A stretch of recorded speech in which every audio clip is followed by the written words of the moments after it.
Captain Forrest here, and in today's video I'm going to be going over both these combatants to see who would win more often not in a inverse situation, Apex Lex Luthor versus White Lantern Carl Rayner. Now if you guys are new to my channel, please leave a like, comment down below, and of course subscribe for further content. Also, shouts to the Coffee Shop gang, they make awesome content, their links will be in the description. And also shoutouts to HQ Squad, massive shouts to the team, huge shouts to Slick, huge shouts to Nyotic. They also helped me with some of the research in this video. So I'm going to go ahead and talk about Apex Lex.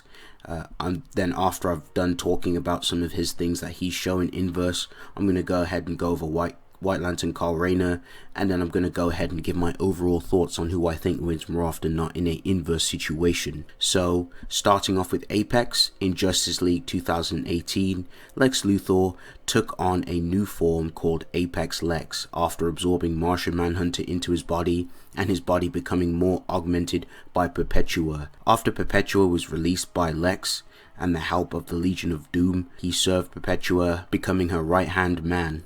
Perpetua was very fond of Apex Lex and his strong belief in her and the idea that Doom must win against Hope. Perpetua dubs Apex her favorite son and bestows upon the power of the 7 dark energies to Apex Lex.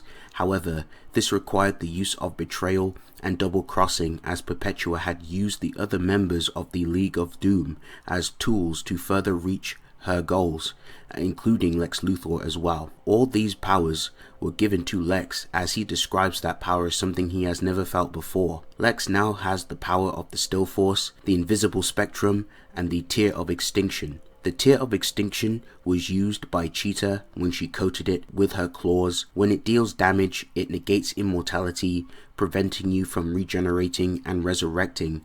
This worked on gods that resurrect back into the source, and they literally can't get back out. That's how fundamental the Tear of Extinction affects a person's immortality. It's kind of like the Necro Sword, like Null's Necro Sword. It's pretty impressive. Now Apex, with his newly acquired power, confronts the Justice League, who are amped by the totality to do battle with him.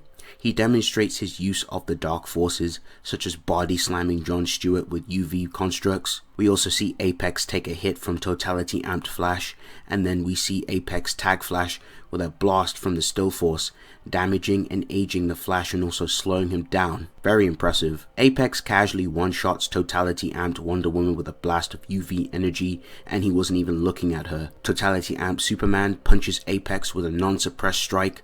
Apex endures this attack and gets up and calls Superman's non-suppressed attack disappointing, as Lex himself always wanted to know what it would feel like to get punched by Superman who's not holding back. And this is actually a pretty dummy feat. This is built different. This is an amazing feat for Apex Lex. A very good, remarkable moment for him. This is very impressive, as Apex goes right at it with Totality amped Superman and physically hurts him. In fact, they both clash, which is absolutely insane. Another impressive moment for Apex was the time he did battle with Hawkgirl, and she activates her power from her wings. This very same power was used to create the Source Wall itself, and this same power was also used to amp the Ultra Monitors in order for them to face a weaker Perpetua and even stand a chance. And with this amp, we also see Apex Lex take a fat dig to the face from a bloodlusted amped Hawkgirl's mace, and Apex's durability is just way too built different, like absolutely insane. And some of the noteworthy things as well, Apex has some pretty good like immortality. He's able to regen pretty well. He's literally able to just regen after being slashed by Wonder Woman's sword, and thanks to his physiology with Martian Manhunter, he's able to morph parts of his body to create tendrils to wrap around his opponents, and he can also shoot out his long sharp tongue to slice through his opponents. So that's going to round up Apex Lex. I'm going to go ahead and move on to White Lantern Carl Rayner to see what he brings to the table.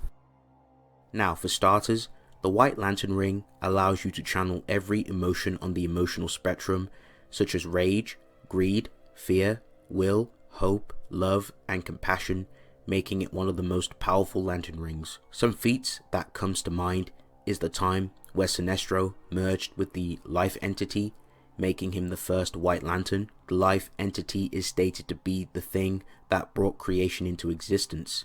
Now I'm going to go ahead and talk about the DC cosmology and give you guys an understanding of where the ring would be placed.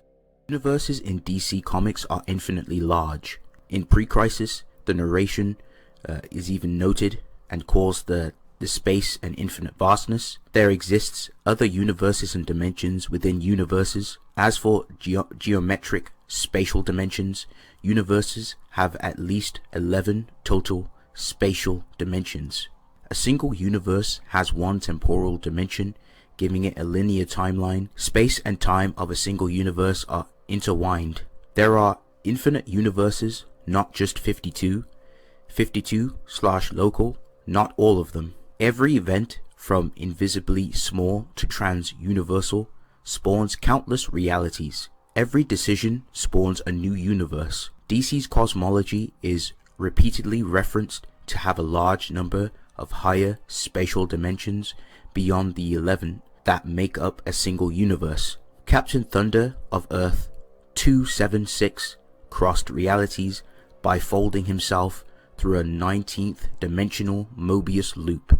Metron states, in the context of taking a human through 6-dimensional space, that there are 28 dimensions currently known.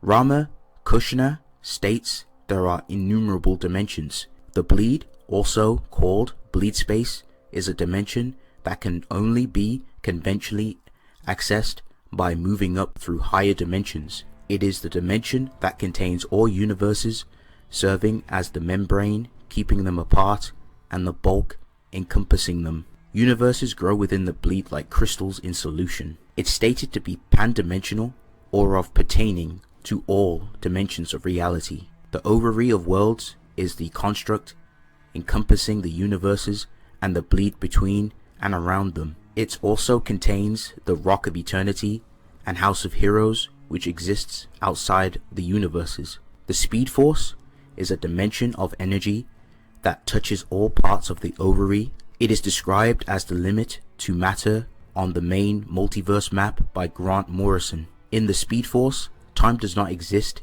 in a linear fashion. Rather, all past and present exists at once. With the entrance to the time stream visible beyond, the time stream contains all times within the ovary. The sphere of the gods is a metaphysical reality whose inhabitants exist on the higher plane of existence than the inhabitants of the infinite realities, infinite higher dimensions, and other structures that make up the ovary of worlds. It's a kind of platonic/archetypal world, the great realm of archetypal powers and intelligences. Realms of the sphere of the gods are fictions. The sphere of the gods formed around the prior creation made by Perpetua and Alpheus called it fiction. The sphere of the gods is the source of magic's true power. Magic is a fundamental power of creation and belief in the multiverse, and is tied to every aspect of existence. While mortal realities are made of matter and space and time, all realms in the sphere of the gods are made of raw potential in the void and are simply given shape based on belief and narrative. Magic is a fundamental power of creation and belief in the multiverse and is tied to every aspect of existence. Limbo is the furthest edge of the manifest DC universe. The manifest DC universe means the story of the material multiverse and all other planes which are below Limbo, like the sphere of the gods and so on. There are no stories in Limbo except for the Book of Infinite Pages, which contains every story of creation. By definition, and it is explicitly stated to be so, this means that Limbo has no space and no time. Much like the sphere of the gods, it goes one step further into nothingness. However, since the sphere of the gods is made of story, while comic book Limbo does not even have that. The Monitor Sphere is located beyond the multiverse, the sphere of the gods, and even the comic book Limbo. It's an archetypal realm and fundamental world where everything is more profound and absolute, and was described as a realm where form and meaning surrender to the overvoid. The source wall surrounding the entire DC multiverse, separating it from the overvoid, it exists in all realms and transacts all dimensions. Okay, White Lantern Sinestro fought Necron, who was able to one-shot the Spectre, who is stated to be a threat to creation. White Lantern Rayner has the power of the emotional spectrum, which scales above the source wall, as it's stated to be beyond the source wall, and it's also stated it's the reason why emotions flow through creation. He was also stated to have the power of the life equation, which also scales to the source. Kyle's fight with Oblivion was threatening creation, and it was stated he was the one who wrote him into existence and was able to rewrite the concept of life itself, and he then absorbed Oblivion into him and is also shown to have the power of the life entity and even manipulated the source. We also see future Kyle Rayner become one with the source. White Lantern Amped Deadman also fought against the Anti-Monitor. We've also seen White Lantern Sinestro, who was also the first White Lantern. He was able to fight against Black Lantern Darkseid and defeat him, which is an impressive feat for White Lantern Sinestro and for the ring itself. The White Lantern ring was able to contain the life equation, which is beyond the source wall, and that's going to round up the stats for White Lantern Rayner and the ring itself. I'm going to go ahead and talk about some of the haxes. Now, as mentioned before, this video probably take too long if I went over every single hax, but I'll mention pretty much the important things overall. But when you wield the White Lantern ring, it gives you access to all the abilities of the other emotional spectrums, such as rage, avarice, fear, will, hope, compassion, and love. So Kyle would have access to these individual powers, so he'd be able to create things like constructs, barriers, and with these individual powers he would have access to using the rage entity's power, such as firing napalm blasts which vaporize the target, rage boosting to amplify one's stats, the avarice ring allowing him to basically kill or manipulate and corrupt people and basically force him to join the corpse. The fear corpse also allows the user to invoke a person's own fear against them. Willpower, of course. Other types of miscellaneous haxes like transmutation, sleep hacks, just all types of other crazy feats that some of the other rings have in general. Okay, so that's going to round up both these combatants. I'm going to go ahead and give my thoughts on who I think wins more often not in an inverse situation. Now, both characters have creation level scaling very easily. They have really good AP feats. However, I do lean a little bit more so with Lex in the AP department. His showings are a little bit more impressive. He scales higher into the tier of easily like High Alta Plus, Boundless, very easily.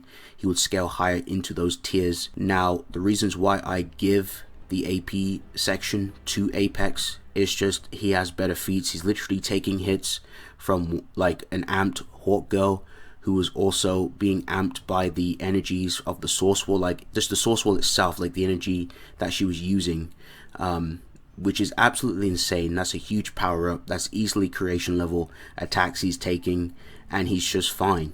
And we literally see him take a serious punch from Superman, who was also amped as well by the totality, and this dude calls it disappointing.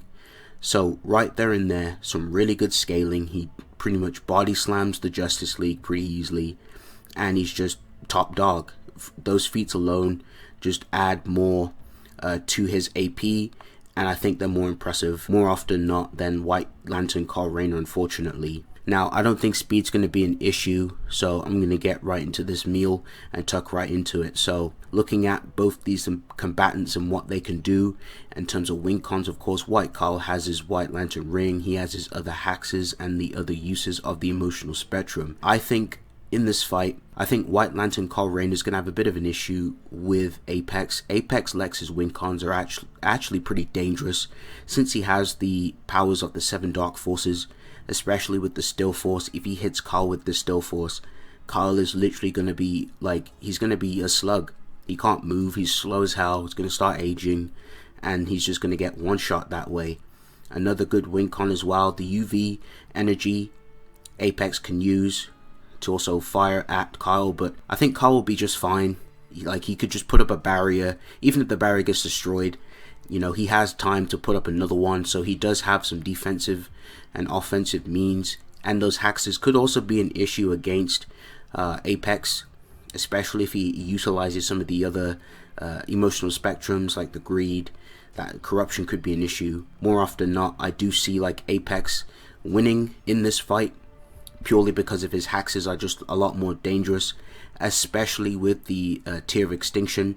If he hits Carl with that, it's over, he's done for. He can't resurrect, he can't regen from his injuries, and Apex is just going to body slam at that point. So I think more often than not, I have to give victory to Apex. He has really good durability, he edges out more in AP, and his hexes are just as potent, and it just backs up his whole reservoir of options. And I think his hexes are a lot more deadlier than Carl's, in my opinion, and based off what I've seen of Apex in a lot of the comic runs. But yes, thank you guys for watching. If you guys enjoyed this video, please leave a like, comment down below, let me hear your thoughts in the comment section. But yeah, it's been real. See you guys in the next one.